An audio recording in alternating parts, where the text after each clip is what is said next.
आपल्या भारत देशाचा अविभाज्य भाग जम्मू काश्मीर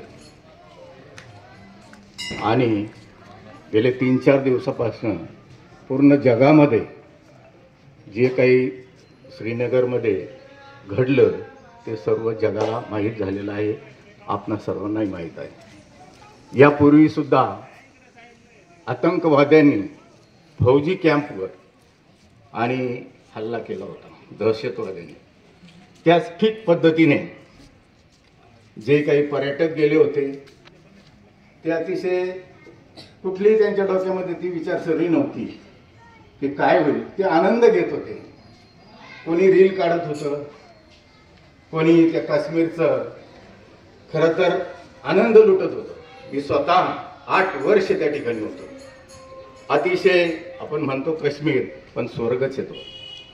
आणि अशा ठिकाणी निरपराध नागरिकांना एक साथ भ्रष्ट फायर असं करून मारलं गेलं। कसं मारलं गेलं, काय विचारलं गेलं, हे सर्व आपण दूरदर्शनवर चॅनलवर बघतो। त्याचं पुनरावृत्ती करण्याची आवश्यकता नाही, परंतु आपण या भारत देशाचे नागरिक आहोत, आपलंही काही कर्तव्य बनतं। शेवटी आपण माणसं आहोत, आपल्याला हृदय आहे, संविधान आहे। म्हणून आपल्या गावातील सर्व सुज्ञ नागरिक, आजी माजी सरपंच सर्वच येऊन या ठिकाणी आपण ह्या बाबीचा निषेध व्यक्त करण्यासाठी कॅन्डल मार्च काढला। आणि आता आपण 1 मिनिट त्यांच्या आत्म्यास चिर शांती लाभण्यासाठी आपण 1 मिनिट सर्वांनी सावधानमध्ये उभं राहायचं आहे।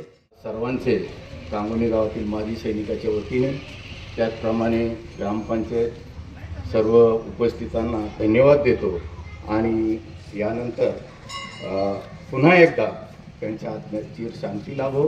त्यांच्या दुःखामध्ये कांगोनी ग्रामस्थ आणि सर्वच माता भगिनी सर्वच त्यांच्या दुःखामध्ये सामील आहोत असं या ठिकाणी जाहीर करतो आणि थांबतो।